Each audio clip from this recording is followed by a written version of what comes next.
ज्ञान का प्रकाश तभी फैलता है जब साधक मिलकर उसे आगे बढ़ाते हैं। यदि द कॉस्मिक सूत्रा की यह आध्यात्मिक यात्रा आपके जीवन में थोड़ा भी प्रकाश ला रही है, तो आप अपनी इच्छा से इस प्रयास को सहयोग दे सकते हैं।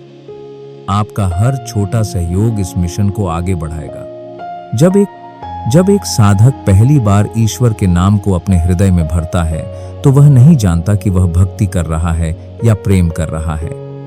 लेकिन धीरे धीरे जब वह उस नाम में डूबता चला जाता है, तब वह समझता है कि भक्ति और प्रेम अलग अलग नहीं है। भक्ति कोई विधि नहीं, कोई क्रिया नहीं, कोई अनुष्ठान नहीं। यह एक अदृश्य धारा है जो हृदय से निकलती है और उस परमात्मा की ओर बहती है जो स्वयं प्रेम का सागर है। प्रेम वह अग्नि है जो जलाती भी है और उजाला भी करती है। वह भीतर की सारी अशुद्धियों को भस्म कर देती है और साधक को निर्मल बना देती है। जब किसी का हृदय ईश्वर के प्रति कांपने लगता है, जब आंखें बिना किसी कारण के नम हो जाती हैं, जब मन बार बार उसी प्रभु की ओर लौट जाता है, तब जान लो कि भक्ति शुरू हो गई है। और वह भक्ति प्रेम के बिना अधूरी है। भक्ति का मूल, उसका बीज केवल प्रेम है। जिस दिन प्रेम के बीज को तुमने अपने भीतर बो दिया, उस दिन भक्ति ने जन्म लिया। जैसे बीज को सींचा जाता है पानी से, वैसे ही भक्ति को सींचा जाता है श्रद्धा से, समर्पण से और सबसे ज्यादा हृदय से निकले निर्मल प्रेम से। यह प्रेम वह नहीं जो संसार में दिखता है, जिसमें लेना देना होता है, अपेक्षाएं होती हैं। ईश्वर के प्रति प्रेम तो पूर्ण समर्पण है। वहां न कुछ मांगना होता है, न कुछ पाना। वहां केवल खो जाना होता है। और जब कोई पूरी तरह प्रभु में खो जाता है, तो वही प्रेम भक्ति बन जाता है। जिन्होंने केवल पूजा की, नियमों का पालन किया, पर प्रेम नहीं किया, उनकी भक्ति अधूरी रही। पर जिन्होंने केवल प्रेम किया, उनकी हर सांस भक्ति बन गई। मीरा को देखो, उसने क्या पूजा पाठ किया। उसने कोई वेद नहीं पढ़ा, कोई उपनिषद नहीं गाया। वह तो बस कृष्ण के नाम में डूब गई। वह दीवानी बन गई। और वही दीवानापन, वही प्रेम उसे इस सृष्टि की सबसे बड़ी भक्त बना गया। तुलसीदास ने जब राम का नाम जपा, तो उनका हृदय रो पड़ा। सूरदास की आंखों में प्रकाश नहीं था, पर कृष्ण के प्रेम में उन्होंने ऐसा देखा जिसे आंख वाले भी नहीं देख पाए। यह सब इसलिए हुआ क्योंकि उनके भीतर प्रेम था, और वही प्रेम भक्ति बन गया। भक्ति केवल मंदिरों में नहीं होती, वह तो किसी माँ की ममता में होती है, किसी बच्चे की मुस्कान में होती है, किसी साधक के आंसुओं में होती है। प्रेम जहां होता है, वहीं भक्ति खिलती है। प्रेम में जब गहराई आती है, तो वह पूजा बन जाती है। जब प्रेम में समर्पण आता है, तो वह आरती बन जाती है। जब प्रेम में प्यास आती है, तो वह ध्यान बन जाता है। और जब प्रेम में पूर्ण तन्मयता आती है, तो वह समाधि बन जाती है। इसीलिए कहा गया है, प्रेम ही भक्ति है। वह भक्ति जो शास्त्रों से नहीं, हृदय से निकलती है। वह भक्ति जो दुनिया से नहीं, भीतर के मौन से जन्म लेती है। जब कोई साधक अपने ईश्वर को इस तरह प्रेम करता है, जैसे एक प्रियतम को करता है, जैसे एक माँ अपने शिशु को करती है, जैसे एक कवि अपनी कविता से करता है, तब वह प्रेम सीमाओं को पार कर जाता है। वह देह की सीमाओं को, शब्दों की सीमाओं को, कर्म की सीमाओं को, सबको पार कर देता है। तब वह केवल भावना नहीं रह जाता, वह स्वयं साधना बन जाता है। यही प्रेम जब सांस सांस में बस जाए, जब हर क्षण में वही नाम गूंजे, जब आंखें केवल उसी की छवि खोजें, तब जान लो कि भक्ति पूर्ण हो गई है। तब तुम मंदिर नहीं जाते, मंदिर तुम में उतर आता है। तब तुम पूजा नहीं करते, तुम स्वयं पूज्य बन जाते हो। तब तुम नाम नहीं जपते, नाम तुम में गूंजता है। यही वह अवस्था है जहां प्रेम और भक्ति एक हो जाते हैं। और तब जीवन का हर क्षण एक आरती बन जाता है, हर कार्य एक अर्पण बन जाता है। तब तुम सांस भी लो तो वह प्रेम में भीग जाती है। तब तुम बोलो तो शब्दों से इत्र टपकता है। और तब तुम चुप रहो तो मौन भी भजन बन जाता है। प्रेम ही सच्ची भक्ति है, क्योंकि प्रेम में कोई छल नहीं होता, कोई द्वैत नहीं होता, वहां केवल एक ही होता है, तू। मैं भी मिट जाता है। यही तो भक्ति की पराकाष्ठा है, जहां मैं समाप्त हो जाए और केवल तू रह जाए। उस तू को अगर कोई कृष्ण कहे, कोई राम, कोई शिव, कोई अल्लाह, कोई यीशु, तो फर्क क्या पड़ता है? वह प्रेम ही तो है जो नाम बदलकर भक्ति बन गया है। जैसे नदियां भिन्न होती हैं पर समुद्र एक होता है, वैसे ही भक्त भिन्न हो सकते हैं, उनके मार्ग भिन्न हो सकते हैं, परंतु उनका लक्ष्य एक होता है, प्रेममय प्रभु। और जब एक बार यह अनुभव हो जाता है कि ईश्वर प्रेम है और प्रेम ही भक्ति है, तब जीवन बदल जाता है। फिर दुनिया की कोई चिंता नहीं रह जाती, फिर न कोई भय होता है न मोह, फिर कोई तप करने की आवश्यकता नहीं, कोई तीर्थ करने की जरूरत नहीं, क्योंकि प्रेम के एक आंसू में वह सब समा जाता है जो शास्त्रों में लिखा है। प्रेम का एक कतरा भी उस अग्नि से ज्यादा तेजस्वी होता है जिसमें ब्रह्मा ने ब्रह्मांड रचा। यही कारण है कि बड़े बड़े योगी, मुनि, ज्ञानी अंत में प्रेम की ओर लौटते हैं। वे ज्ञान से थक जाते हैं, ध्यान से थक जाते हैं, योग से थक जाते हैं, लेकिन प्रेम उन्हें थकाता नहीं। वह उन्हें सहज रूप से प्रभु के समीप ले जाता है। इसलिए हे साधक, यदि तू भक्ति करना चाहता है तो प्रेम करना सीख। प्रेम कर उस परम के लिए जो हर धड़कन में समाया है। प्रेम कर उस शक्ति के लिए जो तुझ में सांसें भर रही है। प्रेम कर बिना शर्त, बिना मांग के, बस यूं ही, क्योंकि प्रेम स्वयं में पूर्ण है। और जब तू ऐसा प्रेम करेगा तो तू स्वयं जान जाएगा, यही भक्ति है, यही पूजा है, यही पथ है, यही प्रभु है। जब प्रेम की लौ जलती है तो उसका धुआं भी सुगंध बन जाता है। यह लौ बाहर की नहीं होती, यह भीतर की होती है। हृदय के सबसे गहरे कोने में, जहां न कोई पहुंच सकता है न कोई देख सकता है, वहां एक मंदिर है, अदृश्य लेकिन सबसे पवित्र। और उस मंदिर में जब प्रेम की ज्योति जलती है तो संसार की समस्त भक्ति परंपराएं अर्थ पाती हैं।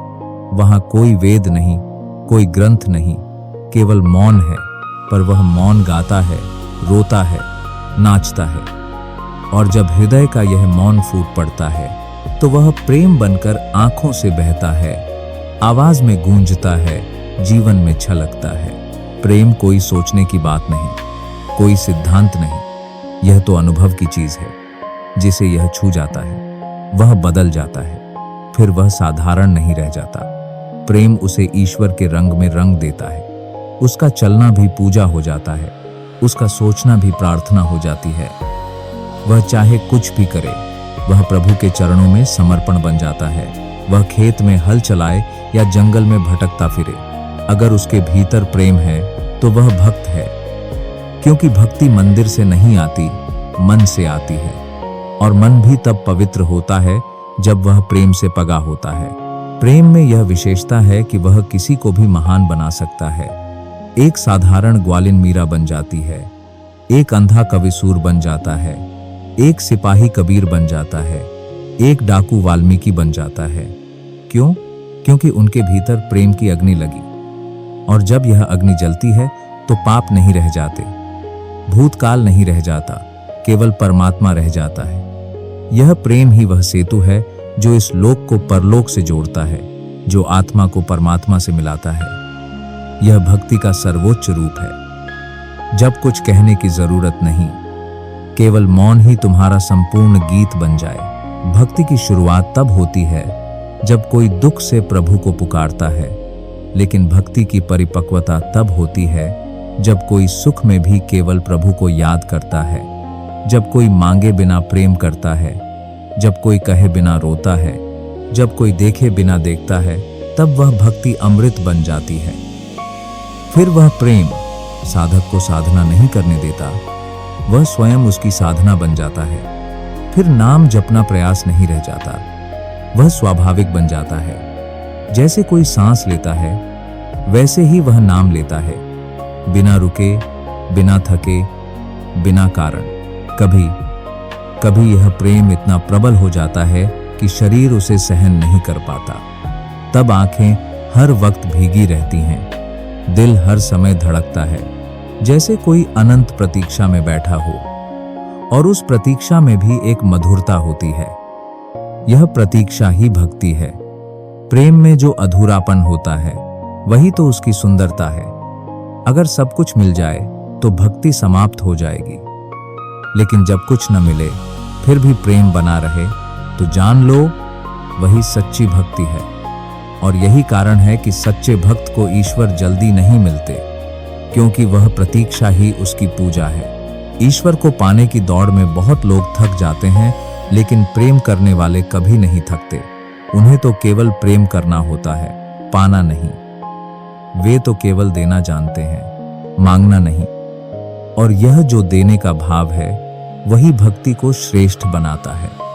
जैसे गंगा बहती है बिना रुके, बिना किसी स्वार्थ के, ऐसे ही प्रेम भी बहता है। और जिस दिन वह प्रेम रुक जाए, बहना बंद कर दे, समझ लो भक्ति मर गई। इसीलिए प्रेम को जीवित रखना आवश्यक है।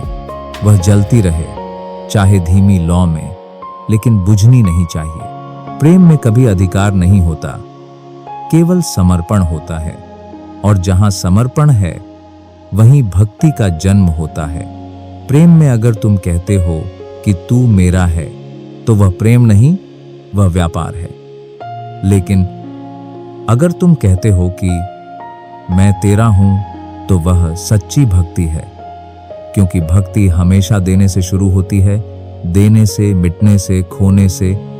और जब साधक स्वयं को खो देता है तभी वह ईश्वर को पा सकता है। जब मैं जल जाता है तब तू प्रकट होता है।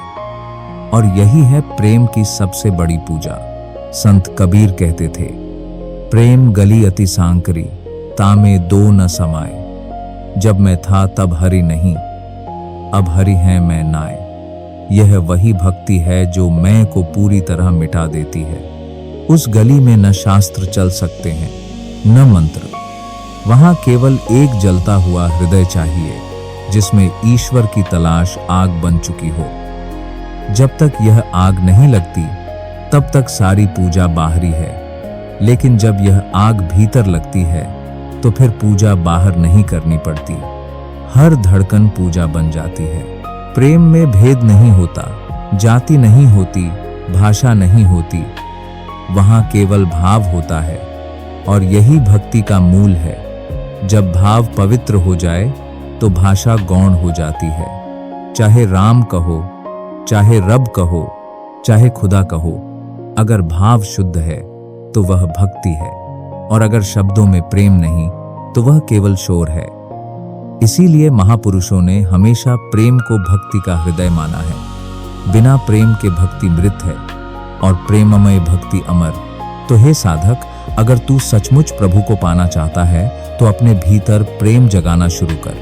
तू प्रेम कर, बिना कारण, बिना शर्त, बिना अपेक्षा।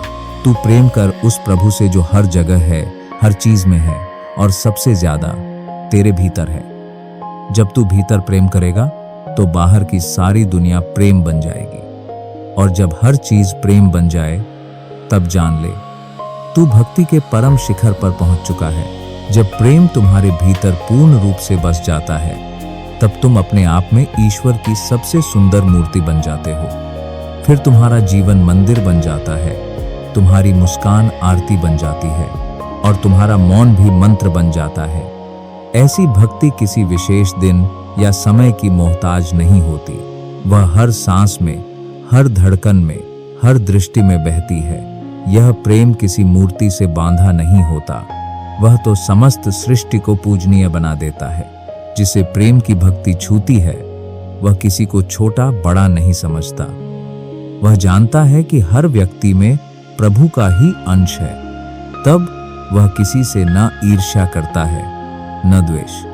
तब वह हर जीव में अपने इष्ट का प्रतिबिंब देखता है। तब वह केवल सेवा करता है, चुपचाप, बिना दिखावे के। और यही सेवा, यही त्याग, यही करुणा भक्ति का असली सौंदर्य है। सच पूछो तो प्रेम ही वह दीप है जो अंधकार के भीतर जलता है। जब कोई भक्त संसार के दुखों में घिरा होता है और तब भी अपने ईश्वर से प्रेम करता है तो वह दीप अडिग जलता रहता है। वह कहता है, हे प्रभु, चाहे तू मुझे कुछ न दे, पर तू मेरे भीतर बना रहे, यही बहुत है। यही भावना जब भीतर से निकलती है तब साक्षात परमात्मा को झुकना पड़ता है। वह उस प्रेम को ठुकरा नहीं सकता। कभी कभी हम सोचते हैं कि भक्ति कठिन है, बहुत नियम, बहुत विधियां, बहुत जप तप, लेकिन अगर तुम्हारे भीतर सच्चा प्रेम है तो भक्ति सरल है, सहज है। जैसे एक माँ अपने शिशु से प्रेम करती है, वैसे ही तुम अपने प्रभु से प्रेम करो। वह कोई अलग नहीं, वह तुम्हारी आत्मा के भीतर छिपा बैठा है। तुम जितना प्रेम से भीतर उतरते हो उतना ही वह प्रकट होता है। तुम देखो ना, तुलसीदास ने राम को अपने हृदय में रचा तो अयोध्या बन गई उनकी कल्पना। सूर ने कृष्ण को आंखों से देखा ही नहीं, फिर भी सब कुछ देख लिया। मीरा ने समाज, कुल, मर्यादा सब छोड़ दिया, क्योंकि प्रेम का पथ अलग होता है। वह दिल से चलता है, दिमाग से नहीं। और यही वह सत्य है जिसे जान लेने पर भक्ति अपने आप जन्म लेती है। प्रेम में कोई लक्ष्य नहीं होता, कोई उपलब्धि नहीं होती, क्योंकि यह स्वयं में ही पूर्ण है। जब तुम प्रेम करते हो तो तुम्हें कुछ और नहीं चाहिए। वह प्रेम ही तुम्हारी पूजा बन जाता है। और भक्ति जिसमें प्रेम न हो केवल परंपरा बन जाती है, बोझ बन जाती है। लेकिन प्रेममय भक्ति वह तो पंख बन जाती है, तुम्हें ऊपर, बहुत ऊपर ले जाने के लिए। तो हे साधक, अगर तू सच्ची भक्ति चाहता है तो सबसे पहले खुद को प्रेम करना सीख।